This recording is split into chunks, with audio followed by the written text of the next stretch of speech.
Igreja Evangélica Cristo é Vida, a sua cidade refúgio.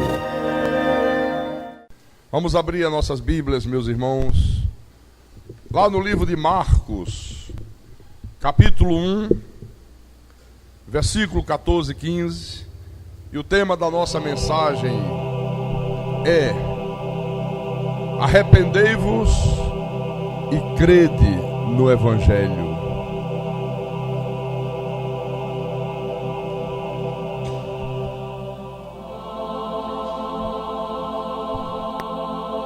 Todos encontraram?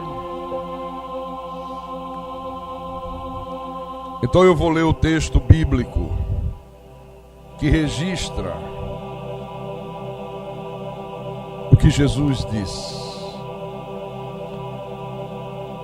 Depois de João ter sido preso, foi Jesus para a Galileia, pregando o Evangelho de Deus e dizendo: o tempo está cumprido e o reino de Deus está próximo. Arrependei-vos e crede no Evangelho. O que significa isso, hein? Primeiro que ele pregava o Evangelho de Deus. Segundo, ele dizia: olha, se arrependam e creiam no Evangelho. Vamos orar para que o Espírito Santo fale à igreja nessa manhã de uma maneira profunda. Oremos ao nosso Deus agora.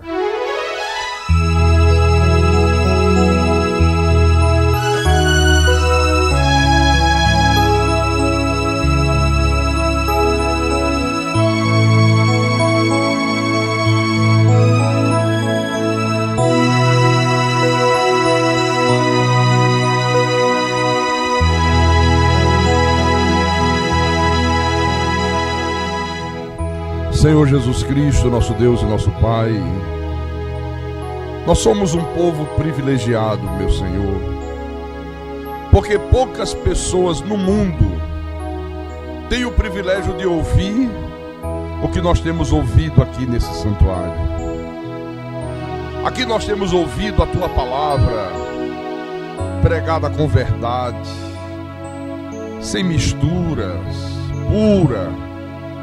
Aqui não há paganismo, aqui não há misticismo, aqui não há doutrinas de homens, não há fábulas de velhas caducas.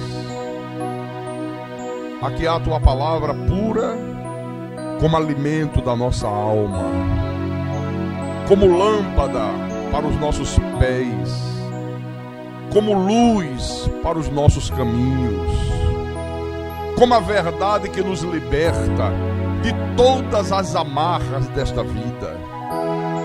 E nesta manhã nós queremos mais uma vez ter o privilégio, Santo Deus, de desfrutar do maná celestial, que é a Tua palavra. Então fala-nos, ensina-nos, exorta-nos, capacita-nos, usa-me como Teu servo, como Teu pastor, como autoridade que o Senhor constituiu sobre esta igreja, sobre este ministério, sobre este rebanho. Dá-me, Senhor, a inspiração, a sabedoria, para que eu possa explanar a Tua palavra, mas explaná-la com verdade, como o Senhor quer que ela seja explanada. Porque a minha suficiência, ela vem do Senhor, não é uma capacidade minha. Eu não teria nenhuma capacidade de pregar o que eu prego, eu não teria nenhuma capacidade de conhecer o que eu conheço, de saber o que eu sei. Não, tudo isso veio do Senhor. A minha suficiência, ela vem de Ti, meu Deus. Não leve em conta os meus erros, não leve em conta as minhas fraquezas, as minhas falhas, os meus pecados, mas leve em conta, Senhor, o quanto eu me esforço para fazer aquilo que é reto diante dos Teus olhos, o quanto eu me esforço para Te servir da maneira que o Senhor quer ser servido, o quanto eu me esforço para fazer a tua obra com dignidade. E eu te peço em nome de Jesus, em nome do Senhor, o único e soberano Deus. E todos aqueles que creem, digam amém, e amém, e amém. Diga graças a Deus. Então, meus irmãos, minhas irmãs, povo amado de Deus, a mensagem que Jesus pregava, está aqui, ó, era o Evangelho de Deus. Por que ele chamava o Evangelho de Deus? O Evangelho é chamado aqui de o Evangelho de Deus porque ele vem de Deus. E é esse Evangelho que nos conduz a Deus. Em outras passagens da Bíblia, ele também é chamado o Evangelho do Reino. Por quê? Porque quando nós cremos, quando nós direcionamos a nossa fé para esse Evangelho, ele nos leva para onde? Para o reino de Deus. Diga, para o reino de Deus. O apóstolo Paulo chamou o Evangelho da graça de Deus, o Evangelho que ele recebeu graciosamente, gratuitamente, da boca do justo, o Evangelho que mostra que a nossa salvação é por absoluta graça de Deus, o Evangelho que mostra os mistérios revelados de Deus. Amém? Agora, leia o versículo 15 outra vez. 15, quando Jesus disse assim: o tempo está cumprido e o reino de Deus está próximo. Arrependei-vos e crede no Evangelho. Olha, quando Jesus usava essa expressão aqui, o reino de Deus, a grande maioria dos judeus imaginava que Jesus estava se referindo a uma espécie de revolução política que ele ia promover em Israel, queria estabelecer um outro reino. Eles esperavam um reino político que destruísse o poderio de Roma, o jugo que Roma impunha naquele momento à nação de Israel. Mas não era isso que Jesus se referia. Quando ele dizia o reino de Deus, ele estava se referindo à soberania de Deus na vida dos homens, na vida das pessoas. Ele estava se referindo a um reino espiritual, nunca a uma organização política, nunca. Mas em seguida ele disse assim: arrependei-vos e crede no Evangelho. Veja, de uma forma direta, de uma forma objetiva, o Senhor Jesus Cristo mostrou como é a dinâmica da fé. Jesus pregou aqui que as pessoas deveriam se arrepender, deveriam mudar de ideia e deveriam crer. Aliás, o apóstolo Paulo fazia o mesmo, você quer ver? Abre em Atos dos Apóstolos, Atos capítulo 20. Por isso que ele dizia: sede meus imitadores, como eu sou de Cristo. Ele fazia a mesma coisa. Atos capítulo 20, versículo 17. Quando ele se despede dos pastores de Éfeso. Então de Mileto, mandou a Éfeso chamar os presbíteros da igreja. E quando se encontraram com ele, disse-lhes: vós bem sabeis como foi que me conduzi entre vós em todo o tempo, desde o primeiro dia em que entrei na Ásia, servindo ao Senhor com toda a humildade, lágrimas e provações que pela cilada dos judeus me sobrevieram, jamais deixando de vos anunciar coisa alguma proveitosa e de vô-la ensinar publicamente e também de casa em casa, testificando tanto a judeus como a gregos o arrependimento para com Deus e a fé em nosso Senhor Jesus Cristo. Você veja que Paulo diz: o arrependimento para com Deus e a fé em nosso Senhor Jesus Cristo. Vamos falar um pouquinho sobre isso.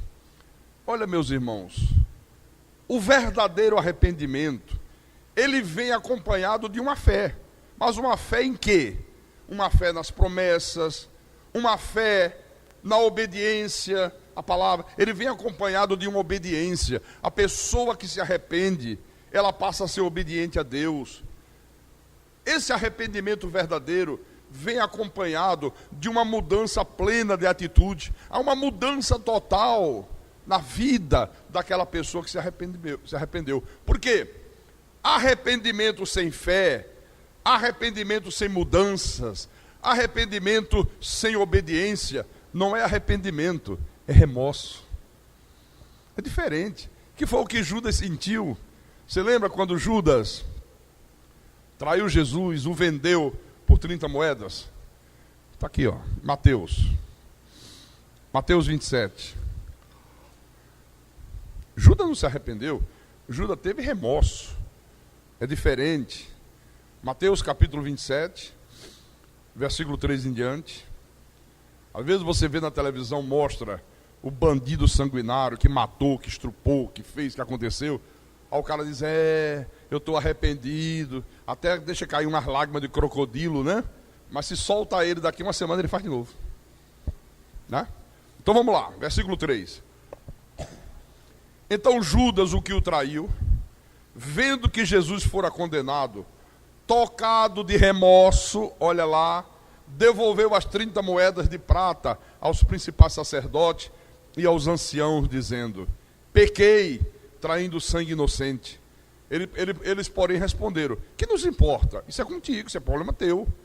Então Judas, atirando para o santuário as moedas de prata, retirou-se e foi se consertar com Deus. Não. Retirou-se e foi enforcar-se. Então, a dinâmica da vida cristã é essa aqui, ó. Arrependei-vos e crede no Evangelho. Agora, para você se arrepender, você precisa saber do que é que você vai se arrepender. E para você saber do que é que você vai se arrepender, você precisa saber onde é que você está pecando de verdade.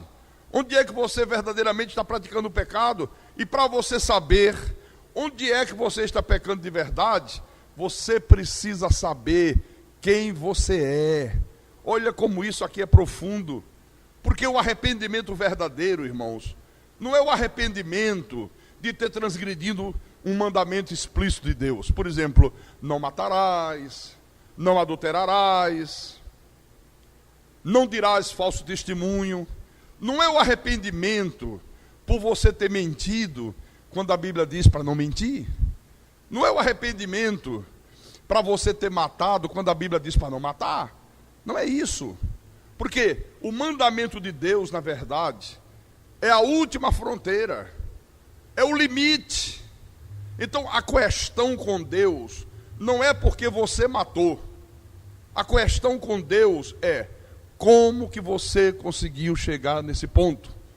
Como que você conseguiu chegar ao ponto de fazer isso? Chegar ao ponto de matar? Então, você diz assim, Senhor, eu matei.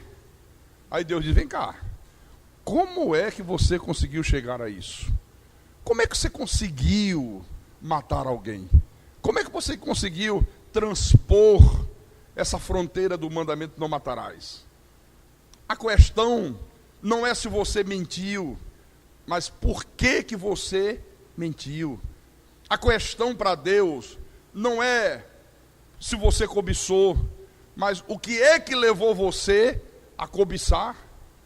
Então a questão, eu quero que vocês entendam isso aqui, é, por que você está desonrando o dia do Senhor? A questão para Deus não é porque você está faltando os cultos. A questão para Deus não é porque você está deixando de congregar, que é mandamento. Não, a questão para Deus é como que você chegou a esse ponto. O que está acontecendo com você? É o que Deus pergunta. Então vou repetir. Os mandamentos de Deus, na verdade, formam a última fronteira. É o mandamento que denuncia você. Quando você transgride o mandamento, o que se torna absolutamente óbvio é que você tem um problema. Quando nós transgredimos qualquer mandamento de Deus, o que fica claro, o que fica evidente, é que há um problema conosco, há um problema na nossa vida. E você precisa admitir isso, porque senão Deus não pode ajudar você. Senão Deus não pode agir em teu favor. Senão Deus não pode vir em teu socorro. Porque quem é filho do diabo, quem é semente da perdição, não se arrepende nunca.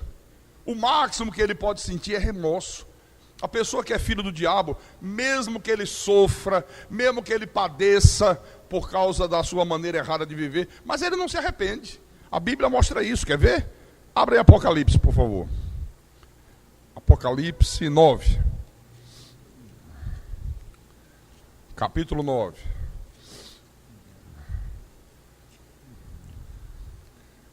Versículo 18 em diante. Acompanhe a leitura. Por meio destes 3 flagelos, a saber, pelo fogo, pela fumaça e pelo enxofre que saíam da sua boca, foi morta a terça parte dos homens. Pois a força dos cavalos estava na sua boca e na sua cauda, porquanto a sua cauda se parecia com serpentes, e tinha cabeça, e com ela causavam danos. Os outros homens, aqueles que não foram mortos por esses flagelos, não se arrependeram das obras das suas mãos, deixando de adorar os demônios e os ídolos de ouro, de prata, de cobre, de pedra e de pau, que nem podem ver, nem ouvir, nem andar. Quer dizer, mesmo vendo uma terça parte dos ímpios sendo dizimados, os outros ímpios nem assim se arrependeram. Continuaram praticando idolatria, continuaram praticando aquilo que é abominável aos olhos de Deus. Adianta um pouquinho à frente. Capítulo 16, versículo 8 e 9. Isso aqui acaba com aquela bobagem que se fala nas igrejas assim: não, se não vem pelo amor, vem pela dor. Como se Deus precisasse usar desses artifícios para atrair alguém. Não, aqueles que são dele, Deus traz na hora certa, viu? Esse negócio de vir pela dor, não.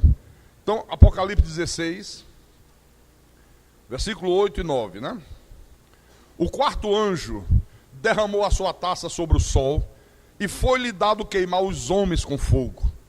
Com efeito, os homens se queimaram com um intenso calor, e blasfemaram o nome de Deus, que tem autoridade sobre estes flagelos, e nem se arrependeram para lhe darem glória. Você está vendo? Não adianta. Quem é ímpio não se arrepende, meu irmão. Então, o arrependimento, em termos bastante simplórios, é a pessoa mudar de ideia. É você mudar de ideia acerca de si mesmo, acerca daquilo que você está fazendo. É você mudar de ideia acerca daquilo que você está pensando e passar a concordar com Deus, sem desculpas. Simplesmente crer. É você passar a ser como você verdadeiramente é. É você se apresentar diante de Deus como você é de verdade, para que Deus possa trabalhar na tua vida. Senão Deus não pode. Olha, irmãos, Deus trabalha com quem nós somos. Deus trabalha com quem você é e não com quem você pensa que é. Lembra ainda há pouco, o senhor entrou no meu gabinete, irmão Valdir? E o senhor diz assim: há pessoas que pensam que são e não são, alguma coisa assim, não foi? E eu disse, grave essa frase. Eu digo, Deus fez você entrar aqui agora, me falar isso. Preste atenção no que Deus vai falar à igreja nesta manhã. Não foi mais ou menos isso, irmão Valdir? Está aqui, ó. Porque o problema é que tem muita gente, principalmente dentro das igrejas, que pensa que é o que na verdade não é. Esse é o drama. A igreja hoje, em toda a face da terra, está cheia de gente assim. Gente que pensa que é alguma coisa quando não é aquilo que ela pensa. A maioria das pessoas se supõe, como diz aqui no Ceará, se acha. A maioria das pessoas se acha muito justa, se acha muito santa, se acha muito certa, se acha muito perfeita, se acha muito cheia de fé, se acha muito cheia de sabedoria, se acha muito cheia de razão. Mas olha, na verdade, no duro, quem nos conhece mesmo é o Deus Todo-Poderoso. A gente apenas se supõe. A gente apenas acha que é alguma coisa e na maioria das vezes não somos aquilo que nós achamos. Então há muitas coisas de que a gente tem que se arrepender e às vezes nem sabemos que temos que nos arrepender. O problema, eu acho, é que muitas das vezes, irmãos, nós lemos a Bíblia de uma forma tão simplista, de uma forma tão simplória, como se esse Deus da Bíblia não fosse aquilo que ele é, não soubesse aquilo que ele sabe. Então, essa ideia dos mandamentos aqui é coisa muito profunda. O mandamento, ele está aqui, para mostrar para você, para mostrar para mim, que você cruzou a última fronteira. E se isto aconteceu, é porque há um problema na tua vida. É porque você não está bem. Porque senão você não teria passado a última fronteira. Senão você não teria transgredido o mandamento. E o que Deus precisa fazer com você, não é apenas trabalhar na tua vida, não é apenas perdoar, por exemplo, porque você mentiu, ou porque você adulterou, ou porque você roubou, ou porque você transgrediu o dia do Senhor. Não. O que Deus precisa fazer é curar você daquilo que te levou a praticar essas coisas. Não há uma diferença muito grande? É isso que Deus precisa fazer. Não é apenas perdoar. Não, Deus, além de perdoar, Ele precisa curar você desse mal que te levou a chegar nessa fronteira aí. Então, aí a partir da tua mentira, do teu adultério, a partir do teu relaxamento com a frequência aos cultos, você precisa descobrir não apenas que você mentiu, ou que você roubou, ou que você adulterou, ou que você negligenciou o mandamento de não deixar de congregar, mas você precisa admitir que por algum motivo você é uma pessoa que mente, você é uma pessoa que adultera, você é uma pessoa que rouba, você é uma pessoa que não está levando Deus a sério, para que Deus então possa curar você, para que Deus então possa libertar você desse mal aqui. Deixa eu mostrar um exemplo bíblico, que vai mostrar na prática tudo isso que eu falei aqui. Vamos lá no livro de Marcos, Marcos capítulo 14, porque isso é tremendo, viu? Ao longo de 30 anos de vida ministerial, como eu tenho presenciado isso. As pessoas se supõem alguma coisa, elas se acham alguma coisa, e de repente lá na frente a gente vê que elas não eram aquilo que elas achavam que eram, elas não eram aquilo que elas supunham ser. Então vamos lá, Marcos capítulo 14, versículo 27 em diante. Então lhes disse Jesus, falando com os discípulos: todos vós vos escandalizareis, porque está escrito: ferirei o pastor e as ovelhas ficarão dispersas. Mas, depois da minha ressurreição, irei adiante de vós para a Galileia. Aí disse-lhe Pedro: ainda que todos se escandalize, eu jamais. Jesus respondeu: em verdade te digo que hoje, nesta noite, antes que 2 vezes cante o galo, tu me negarás 3 vezes, rapaz.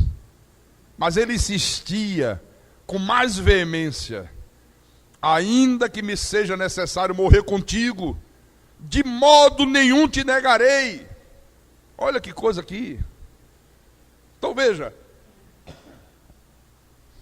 Jesus disse aos discípulos: olha, vai se cumprir a profecia, todos vocês aqui vão me abandonar, vocês vão se escandalizar de mim, vocês vão sentir vergonha de mim, de ter andado comigo, vocês vão me negar, vai se cumprir isso, tudo como está escrito aqui na profecia: ferirei o pastor e as ovelhas se dispersarão. Imagine os discípulos ouvindo isso da boca do próprio Senhor. Bom, Pedro ouve, e aí Pedro se vira para Jesus e diz: Senhor, espera lá, isso pode acontecer com todo mundo, menos comigo não. Pode acontecer com os outros, é comigo de jeito nenhum. De maneira nenhuma, de modo algum, eu vou me escandalizar do Senhor. Aí Jesus diz: Pedro, olha, presta atenção, eu vou afirmar para você que nesta noite ainda, não é amanhã, é hoje, antes que o galo cante 2 vezes, você vai me negar 3 vezes. Pedro não se deu de rogado, não se deu por vencido, não, insistiu. Não, o senhor está enganado. Ainda que seja necessário eu morrer contigo, de modo nenhum te negarei. Só que logo em seguida aconteceu aquilo que Jesus havia dito. Não demorou muito. Leia o versículo 66 em diante. Estando Pedro embaixo no pátio, veio uma das criadas do sumo sacerdote, e vendo a Pedro, que se aquentava, fixou-o e disse: tu também estavas com Jesus o Nazareno. Mas ele o negou, dizendo: não o conheço, nem compreendo o que dizes. E foi para o alpendre, e o galo cantou. E a criada, vendo-o, tornou a dizer ao circunstante: este é um deles.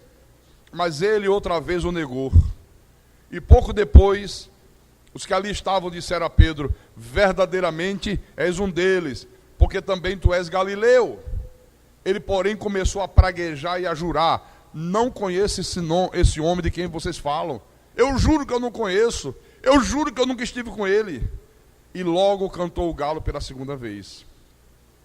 Então, Pedro se lembrou da palavra que Jesus lhe dissera: antes que 2 vezes cante o galo, tu me negarás 3 vezes. E caindo em si, desatou a chorar. Eu pergunto, por que Pedro teve que passar por isso aqui?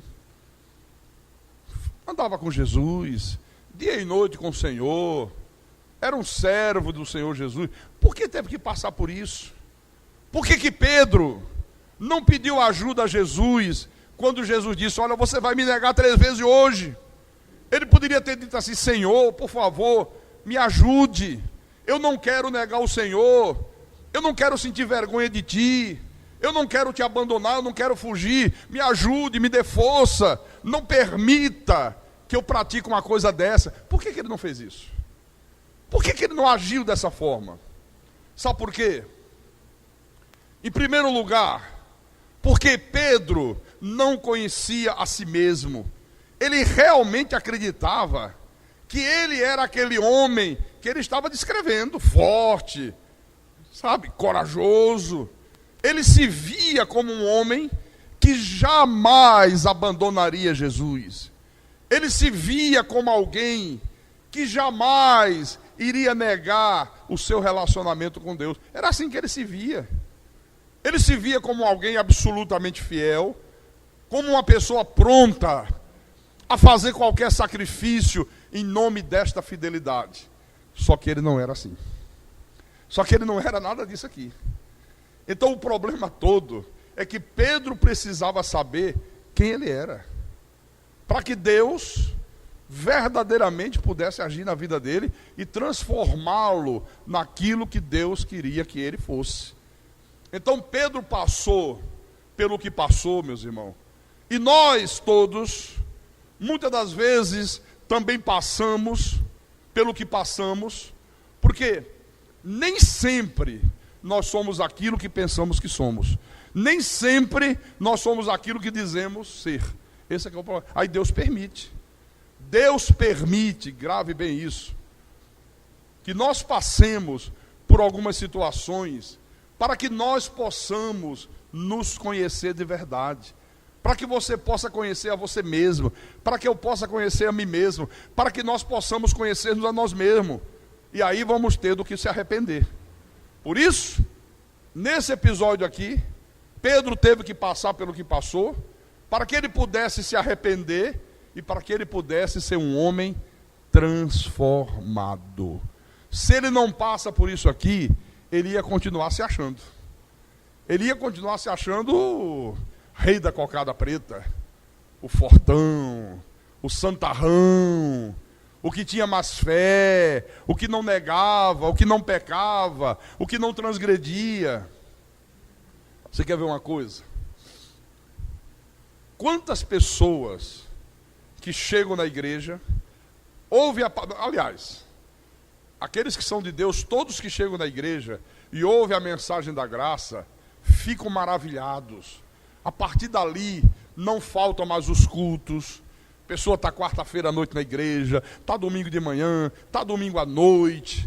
Ela considera o pastor o anjo da igreja. Esse homem é de Deus. Que sabedoria que esse homem tem. Esse homem foi enviado por Deus. Elas são fiéis nos dízimos. Elas são generosas nas ofertas.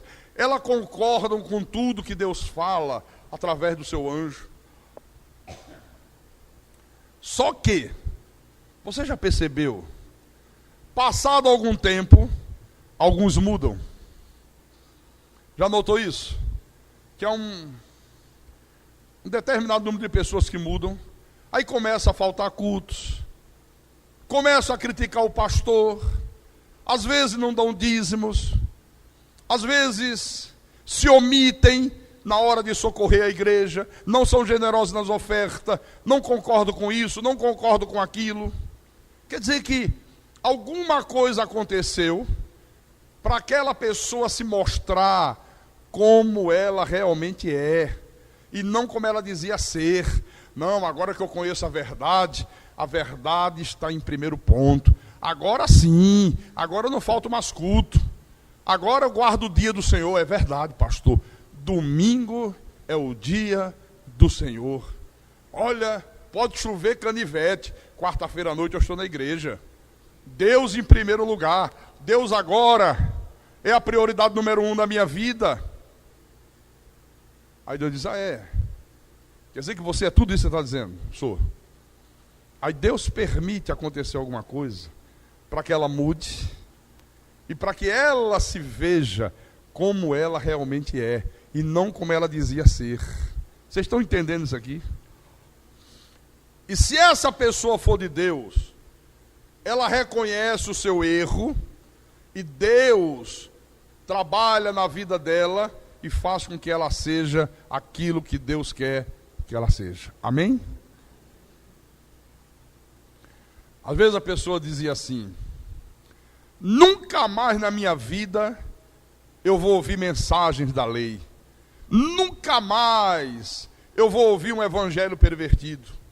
Aí chega lá na frente, o galo canta e ela nega tudo que disse que não faria. Já encontraram pessoas assim? A quinzena passada, aqui nessa igreja, o irmão falou comigo, eu digo, mas irmão, o irmão está faltando muito culto. Não, pastor, mas quando eu falto o culto, é o seguinte, eu vou dizer para o senhor, eu aproveito, vou na igreja tal, eu digo, mas irmão, não, mas eu vou lá só para olhar as bobagens que eles estão pregando. Me engana que eu gosto. Como é que mente assim? Como é que as pessoas conseguem ser tão mentirosas, hein? Não, eu vou só para observar. Entendeu?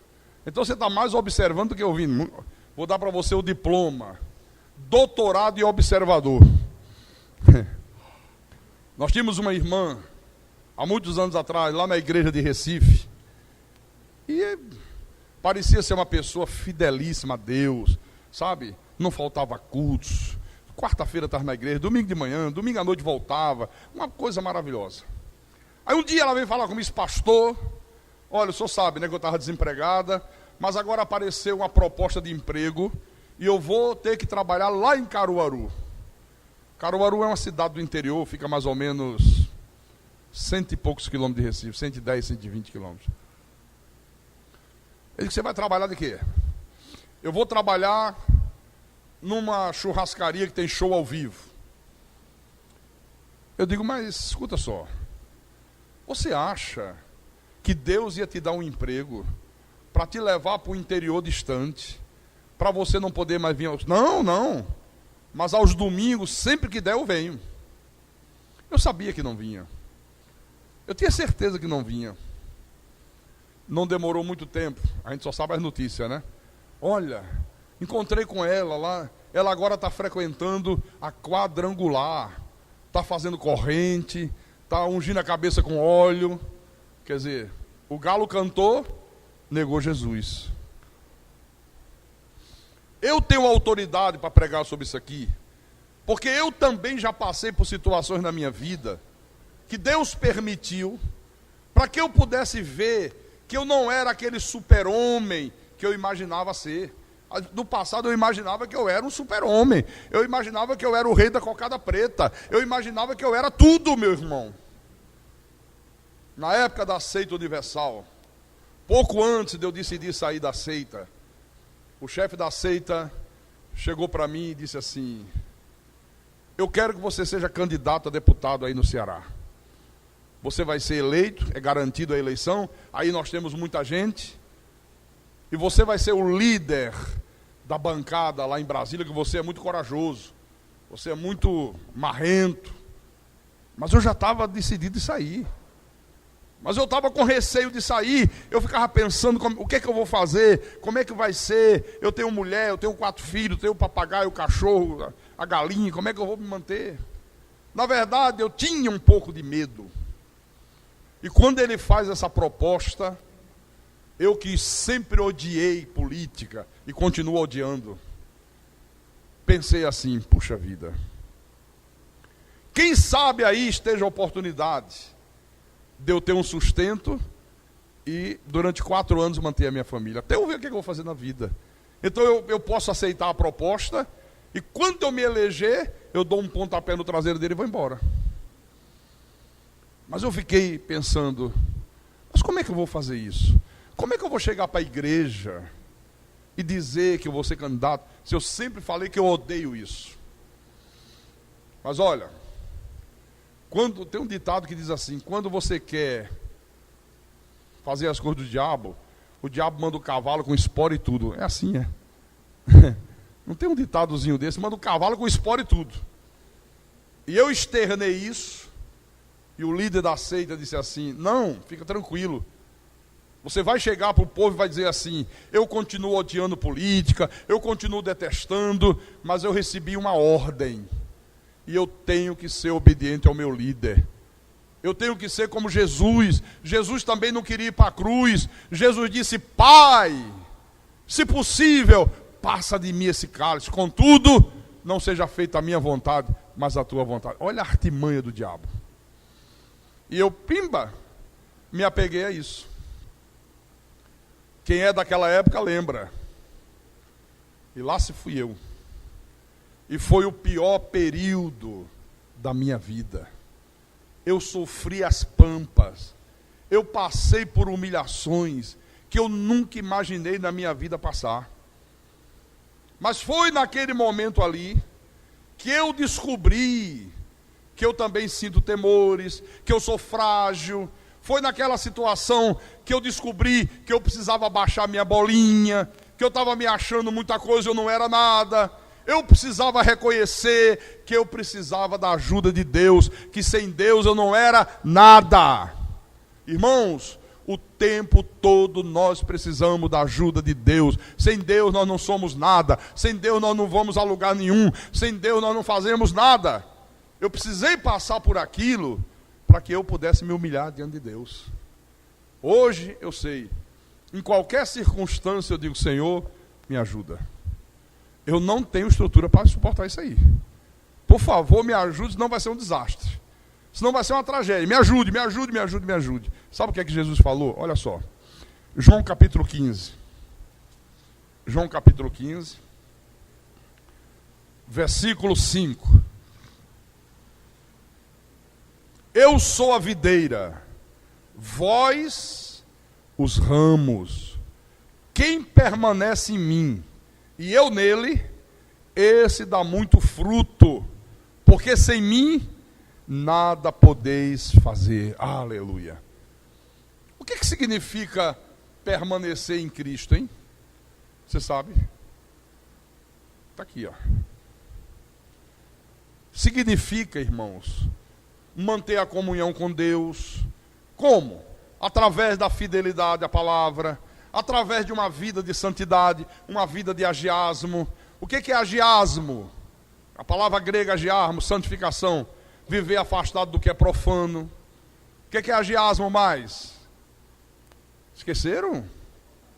Devotamento, dedicação, e vai por aí afora. Então eu só mantenho a minha comunhão com Deus se eu me manter fiel à palavra, se eu viver uma vida afastada do que é profano, se eu for uma pessoa dedicada a Deus, devotada a Deus, isso acontece quando eu não permito que nada, absolutamente nada neste mundo, sirva de empecilho para quebrar essa comunhão, para evitar essa comunhão. Eu não posso permitir. Agora, permanecer em Cristo exige renúncia, muita renúncia, exige sacrifício, exige perseverança, exige fidelidade, exige coragem, exige adoração, na expressão plena do termo. Exige uma vida de oração, uma vida de meditação na palavra, exige serviço. Senão não tem como manter comunhão com Deus, meu irmão. Não adianta que não vai manter comunhão com Deus. E eu pergunto para você, nesta manhã de domingo, você tem renunciado a quê? Por amor a Jesus Cristo. O que é que você tem renunciado, hein? Pense nisso aqui. Que sacrifício você tem feito no duro de verdade por amor a esse Deus? Quarta-feira eu falei aqui na igreja, né? Alguém da minha parentela disse assim: mas você vai para Fortaleza? Eu digo, vou. Mas o Rafael não vai operar quarta-feira? Não vai fazer a cirurgia de estômago, a gastroplastia, e você não vai ficar em Natal? Eu digo, não. Eu tenho compromisso. Eu tenho que fazer os cultos. Eu tenho que dar assistência à igreja. Eu tenho que me fazer presente lá. E a pessoa ficou com a cara desse tamanho, achando um absurdo. Está aqui, ó. Manter comunhão com Deus exige sacrifício, querido. Exige sacrifício. Mas Deus é maravilhoso, né? Se você me perguntasse, pastor, mas você não gostaria de ter estado lá? Gostaria. Gostaria. Mas o meu compromisso com Deus está acima de todas as coisas. E eu vou estar quando Ele operar, porque Ele não operou. Chegou de manhã no hospital, era 6:30 da manhã, minha esposa me acordou, disse, ó, já estamos aqui no hospital. Eu digo, tá legal, vai me informando, tá bom. 7:30 ela ligou, olha, foi adiada a cirurgia. Por quê? Porque o Rafael estava com uma dorzinha de garganta, e quando o médico examinou, ele está com um pouquinho de inflamação na garganta, e disse, assim não pode operar. Transferiu para o dia 13. Eu vou estar em Natal dia 13. Aleluia. Vocês estão vendo como é que é? Que tipo de sacrifícios você tem feito a Deus? Quantos de vocês não vão voltar logo mais à noite? Não são capazes de fazer um sacrifício para guardar o dia do Senhor, para levar a sério o mandamento de Deus? Desculpa para lá, desculpa para cá, as desculpas mais esfarrapadas do mundo que eu canso de ouvir. Cadê o sacrifício por amor a Deus? Eu pergunto, você tem sido realmente fiel ao Senhor Jesus Cristo? Você tem sido fiel a esta palavra? Que tipo de serviço você prestou a Deus essa semana? Essa semana apenas. Essa semana. Que tipo de serviço você prestou a Deus? O que você fez essa semana em prol do reino de Deus? Você evangelizou? Você se apresentou para fazer algo em prol da obra? Ontem, 2h da tarde, chega o irmão Daniel lá no meu quarto, diz, poxa pastor, 2h, só está eu e o Rodrigo. Imagine lavar uma igreja desse tamanho, só tem nós dois. Aí depois chegou o irmão, depois chegou o outro, 4 ou 5 pessoas chegaram aqui. Quantas pessoas tem nessa igreja? Quantos homens tem nessa igreja? Quantas mulheres tem nessa igreja? Que tipo de serviço você tem prestado a Deus? Vocês estão percebendo? Ah, eu amo o Senhor. Ama mesmo? Tem certeza que ama? Aí Deus faz você passar por alguma situação que mostre para você que você não ama, que é um problema na tua vida, você tem que se consertar, você tem que se arrepender, que você na verdade é muito arrogante, se acha muita coisa, se supõe aquilo que você não é. Igual Pedro. Espera lá, Senhor, eu não. Qualquer um deles aí pode te negar, eu jamais. Não, Pedro, ainda hoje você me nega 3 vezes, vocês vão me abandonar. Senhor, nem que eu tenha que morrer contigo, eu jamais te abandonarei. Olha que homem forte, olha que homem cheio de fé, olha que homem exemplar.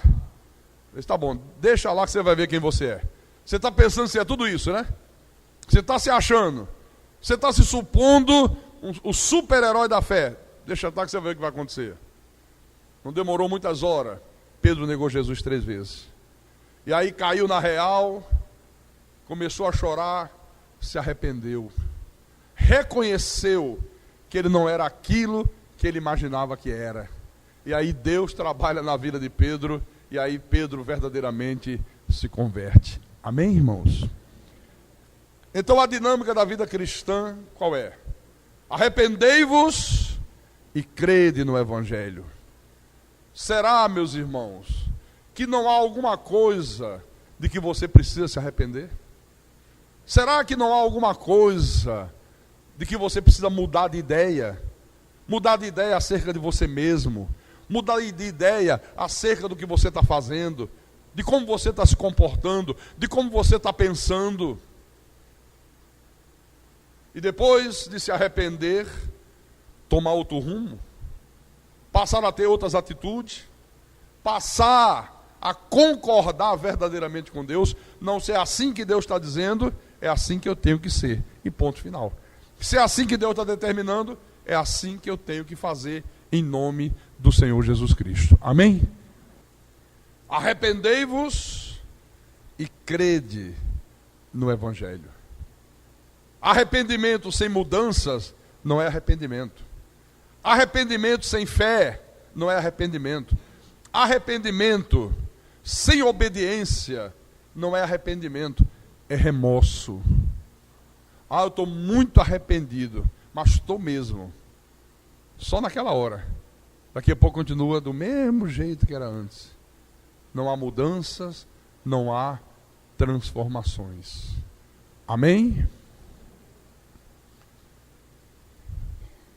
É este o recado que o Espírito Santo mandou que eu trouxesse a vocês nesta manhã de domingo. E quem tem ouvidos, que ouça o que o Espírito falou à igreja nesta manhã. Em nome de Jesus Cristo. Para a glória do Todo-Poderoso. Vamos ficar de pé. Feche os teus olhos. Curve a tua cabeça. É momento de reflexão. É momento de nós olharmos para dentro de nós mesmos. É momento de sermos humildes e reconhecer aonde nós estamos errando. Do que é que nós precisamos se arrepender.